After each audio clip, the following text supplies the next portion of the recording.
untuk malam hari ini, waktu dan kesempatan yang kau berikan bagi kami berkumpul dalam nama-Mu. Firman-Mu mengatakan 2-3 orang berkumpul, maka Engkau hadir. Kami percaya saat ini Engkau telah hadir, Tuhan. Kiranya kehadiran-Mu malam hari ini, Tuhan, membawa pemulihan bagi kesehatan jasmani rohani kami. Kiranya benih firman yang ditabur, Tuhan, bisa bertumbuh dan berbuah banyak. Sehingga kami bisa menjadi lebih baik, lebih serupa lagi dengan-Mu. Terima kasih, Tuhan. Dalam nama Tuhan Yesus, kita semua yang siap ditabur benih firman Tuhan, kita katakan amin. Ya, shalom semua. Suara saya bagus?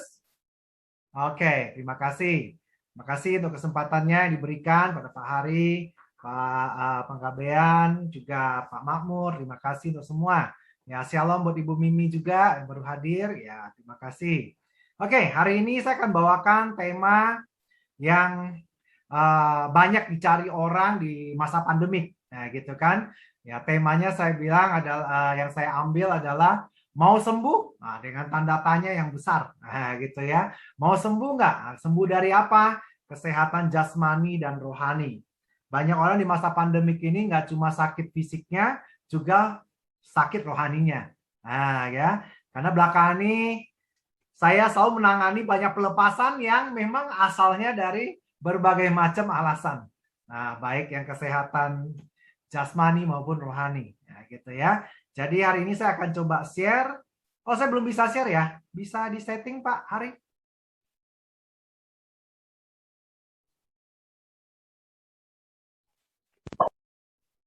Oke, sudah bisa? Oke, sip. Ya. Sebentar. Nah, kelihatan screen-nya? Oke. Nah, jadi hari ini pertanyaan dari Tuhan buat kita semua, mau sembuh nggak? Ya kan? Nah, pastinya kalau bagi yang sakit pasti bilangnya mau gitu ya. Nah, saya ambil ayatnya dari Yohanes 5. Nah, Yohanes 5 ayat 6. Ketika Yesus melihat orang itu berbaring di situ dan karena dia tahu bahwa dia telah lama dalam keadaan begitu, berkata dia padanya, maukah engkau sembuh? Nah, jadi Tuhan juga tahu ketika anak-anaknya lagi sakit yang sudah lama. Nah, gitu ya. Tuhan bukannya tidak peduli, tetapi Tuhan akan selalu bertanya pada kita, benar nggak kita mau sembuh? Ya, kadang mungkin ada orang yang nggak mau kesembuhan juga mungkin ada ya, gitu ya. Makanya terus tanya dulu, apa keinginannya? Nah, gitu ya. Bukan Tuhan nggak tahu, Tuhan pengen kita omongkan. Keterbukaan itu awal pemulihan. Sama dengan dosa. Ketika dosa, Adam berdosa, Kain berdosa, Tuhan juga tanya. Nah, gitu. Bukan Tuhan nggak tahu, tapi Tuhan pengen tahu aja, mau ngaku nggak? Nah, jadi banyak sekarang pengikut-pengikut Kristus yang mengalami kelemahan dan penyakit tubuh maupun jiwa yang dalam keadaan lama. Nah, kenapa fokusnya yang lama? Karena biasanya yang sudah lama kayaknya sudah kehilangan pengharapan. Nah, gitu ya. Kalau yang masih baru-baru biasa masih ya pengharapannya masih kenceng. Nah, gitu. Tapi kalau sudah lama, nah seperti yang Yohanes 5 ayat 6 ini kan yang sakit yang mau berusaha sembuh di kolam Bethesda itu. Udah lama gitu kan. Nah, bisa habis pengharapannya. Tetapi Alkitab selalu mengingatkan kita bahwa Tuhan kita selalu memberikan solusi untuk kesembuhan. Dan solusinya gratis.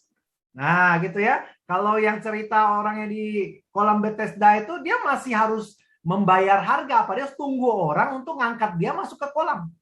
Nah, gitu ya. Masih ada sesuatu yang harus dia usahakan. Tetapi dalam Tuhan tidak ada. Yang ada, nanti saya kasih apa aja yang diperlukan. Ya. Nah, di ayat firman mengingatkan bahwa Matius 8:17, hal itu terjadi supaya genaplah firman yang disampaikan Nabi Yesaya, dia yang memikul kelemahan kita dan menanggung penyakit kita. Ternyata salib itu banyak manfaatnya. Nah, gitu ya. Ada pertukaran di salib. Nah, gitu ya, di mana kelemahan kita ditanggung juga di salib. Termasuk dosa-dosa kita. Matius 11 ayat 28, Yesus bilang, marilah kepadaku semua yang letih lesu dan berbeban berat, aku akan memberikan kelegaan padamu. Jadi benar-benar Tuhan selalu memperhatikan keinginan dari anak-anak Tuhan. Nah, gitu ya. Dialah jawaban satu-satunya. Jesus is the healer. Nah, gitu ya. untuk semua kelemahan dan penyakit. Tinggal masalahnya percaya enggak. Nah, nanti saya juga akan cerita pengalaman saya di penyakit. Ya. Kemudian kita lihat cara pemulihan Tuhan. Nah, di dalam Alkitab banyak cara. Nah, jadi nanti kita akan periksa satu-satu gitu, kita masuk yang mana. Nah, ada juga tentang bagaimana penyakit tidak sembuh. Nah, kita juga periksa mana kita masuk ke sana kalau ada yang sudah sakitnya lama nggak sembuh-sembuh, misalnya. Ya.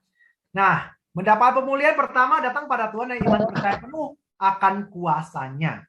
Matius 9, 21 sampai 22. Ini perempuan yang pendarahan ya. Dia bilang udah pendarahan udah lama, puluhan tahun. Pastinya udah habiskan uang banyak kalau pengobatan, saya yakin gitu ya. Tapi tidak sembuh-sembuh. Nah, tapi dia punya keyakinan penuh, dia pasti dengar tentang Tuhan Yesus, dengar tentang kuasanya. Dia hanya bilang, asalku jamah saja jubahnya, maka aku akan sembuh. Nah, Yesus berpaling dan memandang dan bilangnya begini, teguhkanlah hatimu, hai anakku, imanmu telah menyelamatkan engkau. Nah, ketika Tuhan melihat wanita ini, yang diperlukan apanya? Keteguhan hatinya. Nah, iman yang teguh. Banyak orang kalau yang sudah sakitnya lama, udah nggak bisa lagi teguh imannya. Gampang menyerah. Ya, gitu ya. Itu pun saya alami dulu, gitu ya. Nah, sehingga saya susah sembuh. Saya sudah kemana-mana, ke berbagai ministry penyembuhan, bahkan orang-orang berkarunia penyembuhan, enggak sembuh-sembuh. Nah, ternyata ada sedikit kebimbangan di saya. Ini udah lama, saya sakit diabetes itu udah 10 tahun lebih. Setiap hari suntik 4 kali. Obat saya pagi, siang, malam tuh 12 biji. Wah, luar biasa. Lama-lama udahlah, ayo cari pembenaran. Nah, saya dulu cari pembenarannya apa? Oh, ini mah penyakit yang diizinkan Tuhan terjadi. Gitu ya. Ternyata sekarang setelah saya sudah mengalami perubahan dalam kesembuhan, oh ternyata saya mencari pembenaran waktu itu. Ya, nanti saya cerita apa ya. Ternyata diperlukan iman yang teguh dan sepenuh hati pada kuasa Tuhan agar kesembuhan ilahi terjadi. Nah, kita lihat juga di Matius 9 ayat 7 sampai 29 di mana ada 2 orang buta yang berseru-seru minta kasihan pada anak Daud. Nah, kenapa selalu di Alkitab mengatakan anak Daud? Karena memang nubuatan para nabi bahwa Mesias datangnya dari keturunan Daud. Nah, gitu ya. Makanya mereka memanggilnya anak Daud. Nah, ketika Yesus masuk satu rumah, baru kedua orang buta ini datang juga kepadanya. Artinya, kan dalam perjalanan pasti banyak orang ya yang datang ya, mau cari kesembuhan ya. Ini 2 orang buta. Coba bagaimana dia bisa menemukan caranya supaya bisa ketemu Yesus dalam rumah itu. Pastinya dengan penuh perjuangan. Pasti imannya teguh banget tuh. Percaya gitu ya. Maka Tuhan tanya lagi, percayakah kamu bahwa aku dapat melakukannya? Apakah Tuhan tidak tahu dia bisa menyembuhkan? Kan enggak gitu. Cuma pengen tahu imannya teguh enggak? Nah, gitu ya.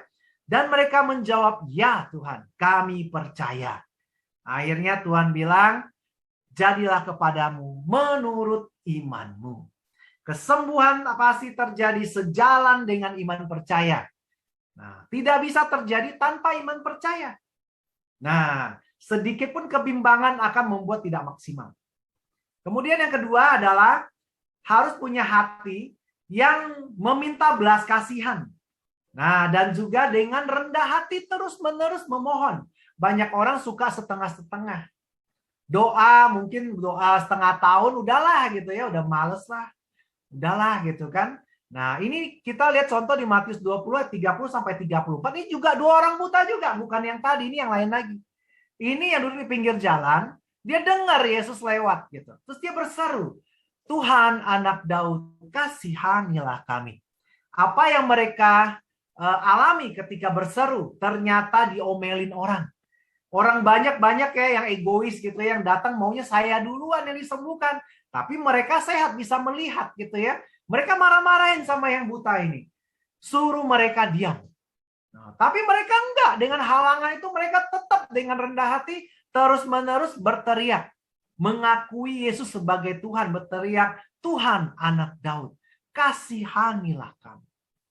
Akhirnya Yesus berhenti terus Tuhan tanya, apa yang kamu kehendaki aku perbuat bagimu? Ternyata Tuhan kadang juga pengen tahu sebenarnya pengennya apa. Bisa saja kan mereka mintanya, Tuhan saya minta duit yang banyak, saya mau cari pengobatan terhebat, bisa saja ya. Nah ternyata enggak. Nah mereka cuma bilang, saya pengen sembuh, pengen mata supaya dapat melihat. Nah, karena dia terus-menerus memohon, minta belas kasihan dengan rendah hati, maka Tuhan tergerak hatinya oleh belas kasihan. Belas kasihan itu, makanya Tuhan sangat mementingkan belas kasihan. Sampai dalam Alkitab yang lain Tuhan bilang, Tuhan tidak perlu persembahan. Tuhan perlu belas kasihan. Dan juga ada ayat mengatakan di hari penghakiman, orang yang berbelas kasihan itulah yang akan menang atas penghakiman. Nah, makanya belas kasihan itu luar biasa. Itu bagian dari kasih agape. Nah, gitu ya. Dan setiap anak Tuhan harus memiliki ini, belas kasihan ini. Matius 15 ayat 22 sampai 28 ini tentang cerita perempuan Kanaan. Ini daerah yang kafir, nah yang nggak percaya sama Tuhan. Nah, tapi anaknya kerasukan setan masalahnya dan sangat menderita. Kita di sini lihat bagaimana penderitaan seorang ibu ketika anaknya menderita. Dia harus datang pada yang dia sebenarnya tidak percaya. Nah, gitu ya. Tapi demi anaknya dia mau datang sampai merendahkan hatinya. Di mana letak merendahkan hatinya kita lihat. Waktu dia datang, mohon pada Tuhan, sama dengan orang lain harus memanggilnya sebagai Tuhan anak Daud. Terus dia kasih tahu alasannya, anakku perempuan kerasukan setan dan sangat menderita. Tapi apa balasan Yesus? Diem aja, cuek. Kita bisa bayangkan ya kalau kita pergi satu KKR gitu ya, ada hamba Tuhan yang luar biasa gitu ya, punya karunia penyembuhan luar biasa, kita bilang gitu kan, ya siapa Pak Pendeta tolong sembuhkan saya, tapi dia cuek. Nah mungkin memalingkan mukanya lagi kan. Nah kira-kira respon kita bagaimana? Nah Tuhan lagi menguji respon dari kerendah hatian. Nah gitu, ternyata wanita ini luar biasa, dia beresponnya baik. Orang-orang yang tidak percaya Tuhan, orang kafir, yang hidupnya tidak berkenan, tetapi bisa berespon dengan baik. Karena apa? Karena kasihnya pada anaknya. Nah, akhirnya dia bilang apa? Ya kan? Ketika Tuhan tidak menjawab, bahkan murid-muridnya juga menyuruh dia pergi. Nah, gitu kan? Nah, terus akhirnya Yesus bilang gini, aku diutus hanya pada domba-domba hilang dari umat Israel. Artinya apa? Kamu nggak termasuk di dalam orang pilihan Tuhan. Nah, gitu ya. Jadi kamu nggak layak ditolong. Ternyata responnya luar biasa. Dia makin mendekat dan makin menyembah. Wah, luar biasa rendah hatinya ya. Udah dibilang nggak termasuk pilihan aja masih responnya baik. Bahkan sambil tetap memohon, Tuhan, tolonglah aku. Yesus menjawab apa lagi? Tidak patut mengambil roti yang disediakan bagi anak-anak dan melemparkannya pada anjing. Aduh, saya bisa bayangkan kalau saya diomongin satu mungkin hamba Tuhan yang luar biasa gitu ya. Dia bilang, wah nggak cocok nih buat kamu nih. Kamu nih orang pendosa, nggak cocok misalnya gitu. Waduh, nggak tahu responnya bagaimana ya. Ini orang yang nggak percaya Tuhan. Responnya bahkan dia ngomong begini, benar Tuhan, namun anjing itu makan remah-remah yang jatuh dari meja tuannya. Aduh, udah benar-benar merendahkan dirinya udah kayak apa. Udah benar nggak ada harga dirinya gitu kan. Makanya Yesus sampai mencatat wanita ini dalam Alkitab. Gitu kan jarang Alkitab mencatat wanita. Selalu mencatat pria. Nah, ya karena pria itu imam. Nah, gitu ya. Tetapi kalau dicatat nama wanita pasti ada sesuatu yang hebat. Nah, dan ibu ini ditulisnya, hai ibu, besar imanmu. Maka jadilah kepadamu seperti yang kau kehendaki. Dan seketika itu juga anaknya sembuh. Sudah belum kita seperti ibu itu? Merespon dengan benar. Mungkin ketika kita berdoa 1 kali, 2 kali, belum terjadi apa-apa. Dan seakan Tuhan tidak menjawab doa kita. Akankah kita kecewa? Akankah kita bersungut? Atau kita tetap berteriak, merendahkan hati, minta belas kasihan Tuhan. Kita perlu koreksi ketika kita merasa kita masih ada yang belum sembuh. Saya nggak bicara soal penyakit fisik saja, tetapi luka batin, dendam, dan lain-lain. Pikiran-pikiran yang tidak sehat, ya, itu semua termasuk kelemahan dan penyakit. Kemudian yang ketiga adalah harus minta ampun dan mengampuni sesama, serta mendoakan orangnya. Yakobus 5:16a, karena itu adalah kamu saling mengaku dosamu dan saling mendoakan supaya kamu sembuh. Banyak orang nggak sembuh-sembuh karena ini. Tidak mau mengampuni sesamanya. Banyak pelayanan saya lakukan, sakit udah kanker, versi udah tingkat keberapa, ternyata penyakitnya cuma karena sakit hati dong. Suruh mengampuni, aduh. Seakan kalau diampuni orang itu, dia rekeningnya jadi habis gitu.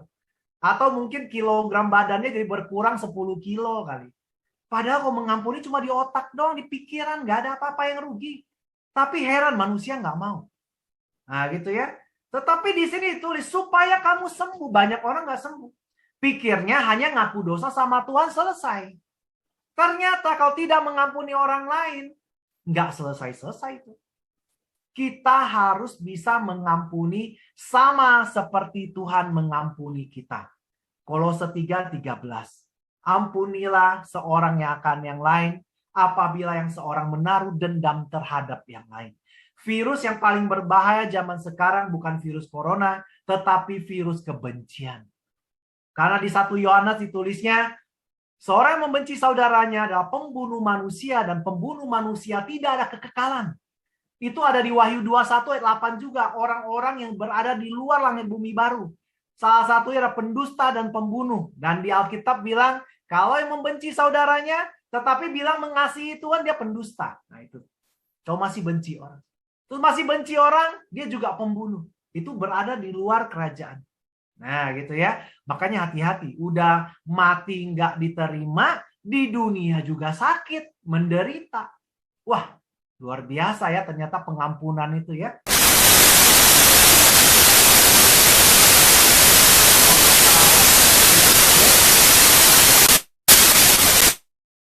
Ya, terima kasih. Ya, jadi penyakit ternyata bisa disebabkan oleh ketidakmauan seseorang dalam mengampuni. Karena dendam, kekecewaan, dan lain-lain. Dan kunci penyembuhannya hanya pengampunan. Tuhan bilang 70 kali 7 kali. Artinya tidak ada batasnya. Kenapa? Karena dia bilangnya pada orang yang sama, hari yang sama. Melakukan kesalahan yang sama. Datang minta maaf, ampuni. Nah gitu ya.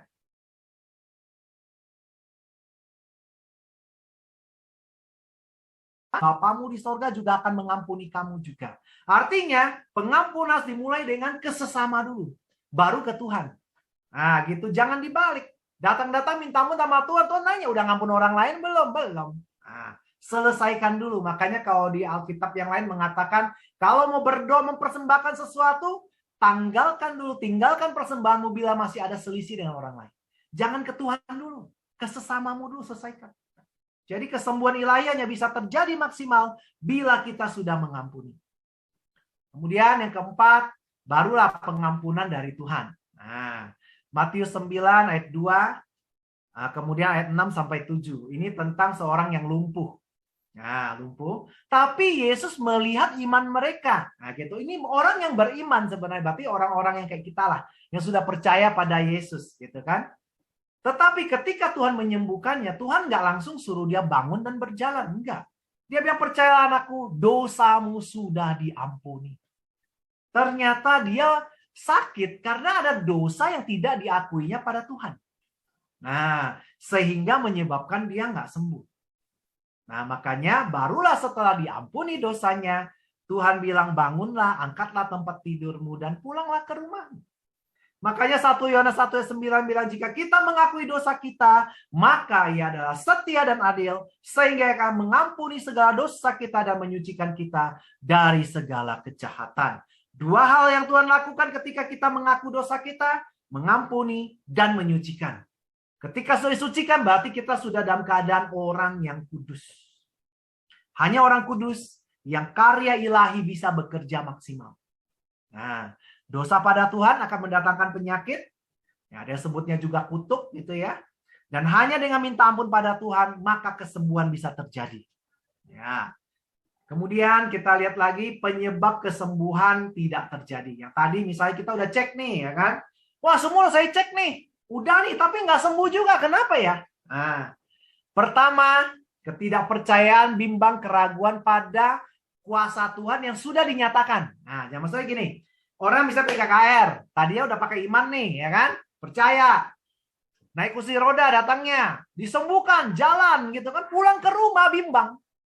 Dia duduk lagi kursi roda, takut jatuh, takut saya ini. Nah, kebimbangan itu bisa mendatangkan kembali penyakitnya.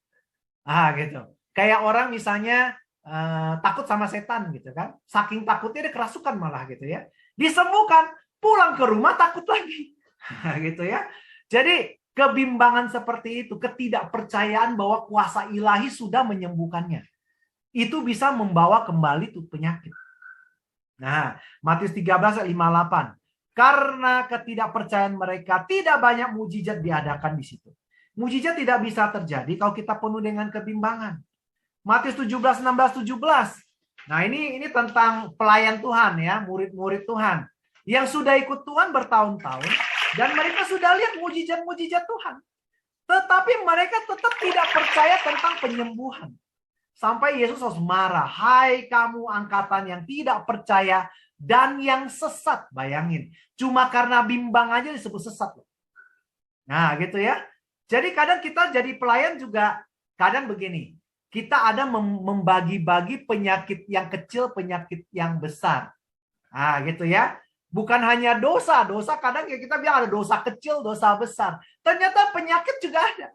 Ketika kita suruh doakan, misalnya orang lagi sakit perut, wah dengan bangga dan yakinnya kita doakan. Tetapi orang yang lumpuh nggak bisa berjalan, suruh doain, kita ragu-ragu. Nah, kita anggap ini penyakit berat nih. Nah, gitu ya. Jadi itulah diajarkan Tuhan tentang jangan bimbang. Semua sama di mata Tuhan. Di manakah imanmu? Iman tuh penting. Ketika Tuhan datang kedua kali, dia nggak cari berapa hebat statusmu, berapa banyak gelarmu, berapa banyak hartamu. Dia tanya, di mana imanmu? Itu yang dia cari pertama. Iman yang bagaimana? Iman yang percaya dan taat. Gitu ya. Bukan hanya percaya pakai mulut, tapi juga taat. Percaya pada firman. Mengalami firman. Bahwa firman tuh hidup, punya kuasa. Gitu ya. Jadi ketidakpercayaan dan keraguan pada kuasa Tuhan membuat kuasa kesembuhan ilahi itu tidak bisa sempurna. Nah, itu kira-kira.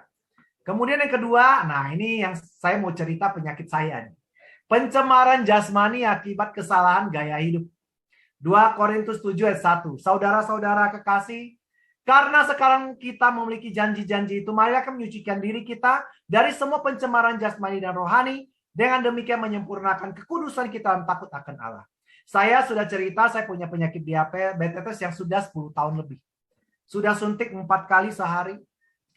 Sekarang ini saya baru ikut satu program menggunakan pola hidup makan yang baru. Gitu. Saya dulu nggak percaya hanya dengan mengubah pola makan, saya bisa sembuh. Ternyata selama ini sebenarnya Tuhan mau menyembuhkan saya. Saya pergi kemana-mana, doakan sebenarnya bisa sembuh. Masalahnya dari saya sendiri suka mencemarkan pencemaran jasmani. Apa itu? Saya suka makan sesuatu yang berkarbo tinggi. Karbohidrat, nasi, bakmi, gitu ya. Itu hal-hal berkarbo tinggi. Dan sedangkan yang namanya penyakit diabetes, itu pankreasnya sudah bermasalah, tidak bisa bekerja maksimal. Makin dipaksa kerja. Dikasih makan banyak karbo. Ketika ada karbo, pankreas bekerja. Nah, gitu ya. Nah, pola makan baru yang saya pelajari satu komunitas sudah 1 bulan ini saya ikut. Dia hanya mengubah pola tidak makan karbo sama sekali. Tetapi makan protein saja. Nah, saya dulu bangun tidur, gula puasa belum pernah yang namanya di bawah 200 belum pernah. Selalu 200 minimal. Habis makan, dites gula sewaktu gitu atau PP 2 jam gitu ya. Itu pasti 300 minimal. Itu gula saya. Yang terakhir saya kena serangan jantung tuh saya 500 gulanya. Nah gitu. Sampai yang 3 bulan lalu saya serangan jantung pasang 4 ring. Nah gitu. Itu ternyata kesalahan saya ternyata. Sekarang dengan pola makan baru 1 bulan saja. Waktu saya serangan jantung berat saya 92 kilo. Sekarang baru ikut 1 bulan saya 79 kilo sekarang. Sehat sekali dan gula darah saya puasa bangun tidur hanya 110. Makan protein, mau berapa banyak saya makan, tapi nggak kuat makan banyak juga, saya heran juga. Dulu makan protein, makan ayam misalnya. Kalau dengan nasi, saya bisa makan 1 ekor ayam. Tetapi sekarang makan 2 paha ayamnya udah kenyangnya minta ampun. Tanpa karbo. Nah gitu ya. Sehingga gula saya kalau habis makan paling 130-140. Itu sekarang saya berasa sehat sekali. Saya lepaskan insulin, lepaskan obat. Puji Tuhan. Makanya kita harus periksa dulu. Apakah dulu saya tahu pembenaran. Ini mah penyakit Paulus nih. Mentang-mentang hamba Tuhan gitu ya. Diizinkan Tuhan terjadi supaya jangan sombong. Ternyata bukan itu jawabannya nih. Pencemaran jasmani, gaya hidup. Gitu ya. 1 Korintus 6:12. Segala sesuatu halal bagiku, tetapi bukan semuanya berguna. Segala sesuatu halal bagiku, tetapi aku tidak membiarkan diriku diperhamba oleh suatu apapun. Dulu saya diperhamba oleh makanan-makanan yang enak. Yang karbonya tinggi. Gitu ya. Semua boleh dimakan, boleh. Tuhan nggak melarang, nggak haram. Tetapi apakah berguna nggak? Bagi kesehatan terutama. Tubuhmu adalah bait Allah. Ya kan? Oleh sebab itu jaga tubuh kita dengan baik supaya Tuhan menyembuhkan kita juga bisa maksimal. Orang kita sendiri bahkan bisa jadinya mencobai Tuhan gitu. Doa Tuhan sembuhkan aku, tapi gaya hidup kita mencemarkannya. Betul. Kemudian kita lihat juga tentang menjaga pikiran yang sehat. Pikiran-pikiran ini juga kalau di gula darah, berpikiran stres atau kecewa, sedih, atau kurang tidur, gula darah lebih tinggi daripada saya makan karbo. Bisa 100 poin langsung naiknya. Kurang tidur dan lain-lain. Jadi pikiran memang benar. Kita bilang Amsal itu kan hati gembira ada obat. Berarti hati yang tidak gembira adalah penyakit. Gitu ya. Jadi kita ubah pikiran kita gitu ya. Nggak usah pikir, kata Tuhan udah bilang jangan khawatir, jangan takut. Dalam Alkitab banyak kata-kata itu. Kenapa? Karena itu penyakit. Betul. Jangan kita khawatirin, Tuhan ada. Lu percaya nggak Tuhan bisa menyediakan kebutuhan kamu? Kalau nggak percaya, di mana imanmu? Gitu ya. Roma 12 ayat 2 tentang pembaharuan budi. Sehingga kita dapat membedakan mana kehendak Allah. Mana yang sempurna, mana yang berkenan.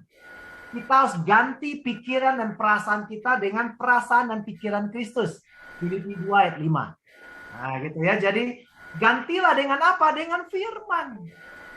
Hanya dengan firman baru bisa membersihkan pikiran kita. Yohanes 5 ayat 3 mengatakan, kamu telah bersih dengan firman yang kukatakan kepadamu. Firman itu punya kuasa membersihkan. Apalagi berulang. Makanya ada kitab ulangan. Ulangan 6-7. Ya kan, perkatakan, ajarkan berulang-ulang ketika bangun, ketika di jalan. Kenapa? Sesuatu yang berulang akan masuk ke alam bawah sadar. Dan menciptakan kebiasaan yang baru. Menggantikan yang lama. Sifat dosa pada kita hanya bisa diganti dengan kebiasaan yang baru. Gitu. Jadi sering-seringlah dengan firman, sering-seringlah lakukan. Saya belajar hipnosis, di hipnosis juga mengajarkan hal yang sama. Ternyata ilmu hipnosis itu mengambil dari Alkitab ternyata. Gitu ya. Saya ingat saya waktu kecil susah bangun. Kalau mau bangun jam 5, ternyata diajarkan di majalah Bobo itu, pukullah 5 kali bantalmu sambil ucapkan bangun jam 5, bangun jam 5, bangun jam 5. Ada gerakan tangan, ada ucapan. Sering-sering lakukan, otomatis bangun jam 5. Berapapun, jam berapapun tidur tanpa perlu lihat jam. Gitu. Tubuh kita luar biasa. Gitu ya. Sama halnya dengan firman. Kalau firman setiap hari kita lakukan, jadikan gaya hidup, lihatlah apa yang berubah. Saya berubah, saya bisa bertobat, saya bisa menjauhkan yang tidak benar. Karena itu setiap hari saya lakukan. Dan saya selalu biasakan membagikan firman setiap hari. Kemudian ada, ini baru nih penyakit yang izinkan Tuhan terjadi supaya tidak sombong. Gitu ya. Jadi ini 2 Korintus 12, 7-9 ini tentang, ini khusus buat Paulus nih. Mungkin ada yang lain ya, saya nggak tahu. Tapi ini akan jarang sering kasus khusus. Kita tahu bahwa kenapa ditulisnya supaya aku jangan meninggikan diri karena pernyataan-pernyataan yang luar biasa. Kira-kira pernyataan apa ya dari Paulus? Dia bilang dia apa? Dia pergi ke langit tingkat 3. Gitu ya. Langit ketiga dia pernah ke sana. Coba pernyataan yang luar biasa, bukan? Supaya dia tidak sombong, dikasihlah duri. Gitu ya. Supaya aku jangan meninggikan diri. Tentang ini aku sudah 3 kali berseru pada Tuhan. Bayangin, orang yang bisa membangkitkan orang mati. Berseru sampai 3 kali pun nggak berhasil. Gitu kan. Tuhan bilang, cukuplah kasih karuniaku bagimu, sebab justru dalam kelemahanlah kuasaku menjadi sempurna. Kenapa? Dengan adanya kelemahan, Paulus diingatkan untuk selalu bergantung pada Tuhan. Tidak lagi jadi sombong, wah sapu tangan set, wah, bayangan lewat, set. Nah gitu ya. Udah nggak mikir lagi Tuhan. Tetapi ketika ada kelemahan, dia selalu diingatkan, kuasa ini dari Tuhan dong. Makanya ketika dia digigit ular dan dia tidak mati, orang mau menyembah dia kirain dewa. Dia cepat-cepat, jangan sampai dia berdosa, mencuri kemuliaan Tuhan, karena kuasa dari Tuhan bukan dia. Sampai dia jelasin, Nabi Elia pun orang biasa katanya, tapi bisa menahan hujan. Nah gitu. Yang berkuasa siapa? Tuhannya. Nah gitu ya. Jadi ada memang penyakit yang diizinkan Tuhan untuk menjaga kita supaya tidak jatuh dalam dosa kesombongan. Karena dosa kesombongan itulah yang menjatuhkan Lucifer. Nah gitu ya, hati-hati ya. Banyak hamba Tuhan bisa jatuh di dosa itu. Nah kemudian penyakit yang diizinkan Tuhan juga, tapi tujuannya memuliakan Tuhan. Nah, Yohanes 9 ayat 2-3 ya kan. Nah murid-murid nanya, Rabi ini dosa siapa nih lahirnya buta? Oh bukan dosa dia, bukan dosa orang tuanya. Tapi memang pekerjaan Allah dinyatakan di dalam dia lewat penyakitnya. Di Indonesia saya ketemu yang suka terkenal nyanyiannya siapa, si Gracia ya. Nah itu kan buta sejak lahir tuh. Ya. Tapi nyanyiannya luar biasa. Ya kan?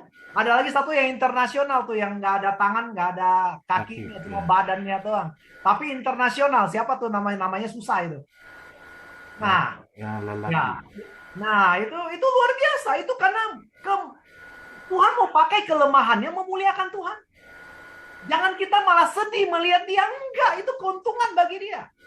Nah, kalau itu memang panggilannya Tuhan, diizinkan Tuhan terjadi. Jangan kita memakai kacamata dunia melihatnya. Pakai kacamata Tuhan, luar biasa. Ya kan? Kita aja nggak ada apa-apanya dibandingkan mereka yang punya kelemahan lebih banyak dari kita. Makanya kadang saya suka melihat ke bawah daripada lihat ke atas. Di bawah kita bisa lihat, aduh mereka nggak punya ini, nggak punya itu. Kok saya bersyukur. Betul. Masih bisa punya ini, masih bisa punya ini. Dan saya belum maksimal. Tangan punya kaki nggak bisa lebih hebat dari dia. Saya minta sama Tuhan. Tuhan pakai saya lebih maksimal lagi Tuhan. Malu. Ya kan? Orang yang cacat aja bisa luar biasa. Masa kita nggak bisa apa-apa, cuma di rumah doang, belum pernah menginjil, belum pernah bersaksi. Waduh, sia-sia sekali kita menerima anugerah Tuhan yang lengkap ini. Wah, gitu ya. Jadi penyakit memang ada yang diizinkan supaya lewat penyakitnya dia memuliakan Tuhan. Kemudian terakhir ada penyakit yang karena roh jahat. Nah, tadi kita udah bahas ya. Nah, di sini juga ada di Matius 9:32 ini, orang setelah Tuhan menyembuhkan 2 orang buta itu, pas keluar masuk yang kena kerasukan setan tapi bisu. Nah, lalu setelah diusir, dia langsung sembuh. Memang ada penyakit-penyakit dari roh jahat, gitu ya. Nah, kemudian kita lihat setelah sembuh, nah apa yang harus dilakukan? Nah, ada 2 hal yang wajib kita lakukan, yang kadang banyak anak Tuhan lupa. Pertama, mengucap syukur pada Tuhan. Lukas 17-18. Nah, ini tentang 10 orang kusta yang disembuhkan. 1 dong yang balik, tetapi ini orang asing. Bayangin, berarti anak-anak Tuhan tuh yang percaya sama Tuhan tuh. Nggak balik lagi, nggak bersyukur dia. Bayangin, Tuhan selalu kalau perumpamaan atau apa gitu ya, kadang kejadian nyata selalu membandingkan tentang, ini loh anak Tuhan lebih bebal daripada yang bukan. Nah gitu. Harusnya kita langsung berasa terpukul gitu. Kita anak Tuhan, tapi orang yang bukan anak Tuhan lebih baik dari kita. Tahu mengucap syukur. Kita yang anak Tuhan udah semudah. Banyak orang cari Tuhan hanya cari mujizatnya. Cari kesembuhannya. Tetapi tidak mencari pertobatan. Sungguh menyedihkan kadang. Datang hanya melihat sesuatu yang fisik. Yang rohaninya nggak peduli. Yang penting semudah. Bikin lagi hal dosa yang sama. Ya kan? Makanya Efesus 5:20 mengatakan ucaplah syukur senantiasa atas segala sesuatu dalam nama Tuhan kita Yesus Kristus kepada Allah dan Bapa kita. Mengucap syukur tanda kita mengakui apapun yang kita alami di bawah kedaulatannya Tuhan. Artinya kita masih mengakui apapun yang kita alami itu Tuhan izinkan. Tuhan tahu ngatur. Itu yang terbaik buat kita. Roma 8:28. Allah turut bekerja dalam segala sesuatu untuk mendatangkan kebaikan bagi orang yang mengasihi Dia. Ketika kita sakit, apakah kita tetap percaya ada ujungnya kebaikan? Tuhan tidak pernah berjanji hidup kita selalu langitnya biru. Tetapi Tuhan berjanji akan menyertai ketika badai datang. Itu yang harus kita ucapkan syukur punya Tuhan yang luar biasa. Kemudian yang kedua, yang terakhir adalah hidup dan pertobatan agar tidak sakit lagi. Yohanes 5:14. Yesus bertemu dengan orang yang sudah disembuhkan itu. Yesus bilang, engkau telah sembuh. Jangan berbuat dosa lagi. Supaya padamu jangan terjadi yang lebih buruk. Nah, banyak orang itulah datang hanya cari sembuh, tapi tidak cari pertobatan. Nah, hasilnya kayak gini nih. Lebih buruk. Pertobatan dibutuhkan agar tidak kembali sakit lebih parah. Sama halnya disembuhkan kalau penyakit karena kerasukan setan. Setannya diusir, tapi dia nggak bertobat. Maka roh jahat kembali bawa lebih banyak dan lebih jahat. Bisa gitu. Betul. Jadi jangan sampai kita tidak bertobat. Kita hanya istilahnya mencari kesehatan secara fisik, rohani tidak kita perhatikan. Itu yang ingin Tuhan ajarkan hari ini. Mari saya mau tutup doa dan saya mendoakan bagi yang sakit silakan pegang daerah yang sakit dan hari ini lakukan semua yang sudah diajarkan tadi. Kita harus percaya dengan iman, pengampunan harus ada. Ya, dan yakin kita bahwa saat itu kita disembuhkan oleh Tuhan. Mari berdoa. Bapa, terima kasih untuk malam hari ini. Firman telah hamba tabur Tuhan. Semua perkataanmu untuk anak-anakmu Tuhan. Terutama bagi yang sedang sakit. Baik sakit rohani maupun jasmani Tuhan. Hamba yakin dan percaya hatimu yang berbelas kasihan ada pada anak-anakmu malam ini Tuhan. Kiranya Tuhan kau ampuni segala dosa kesalahan kami. Apabila ada penghalang doa kami Tuhan. Kiranya Tuhan kau ajarkan kami untuk selalu berjalan dalam firman-Mu. Selalu punya iman yang tidak pernah bimbang akan kuasa-Mu Tuhan. Maka malam hari ini Tuhan, kau lihat orang-orang yang berseru padamu, yang merendahkan hatinya, mengakui kesalahannya, dan meminta belas kasihan-Mu. Maka malam hari ini, terjadilah kesembuhan dalam nama Tuhan Yesus. Apapun penyakitmu, apapun sakitmu, Tuhan menyembuhkan. Dalam nama Tuhan Yesus. Terima kasih Tuhan, terima kasih. Bapak terima kasih malam hari ini. Semua sukacita damai sejahtera menyertai kami Tuhan. Dan kiranya hidup kami semua berkenan di hadapan-Mu. Haleluya. Dalam nama Tuhan Yesus. Amin. Terima kasih.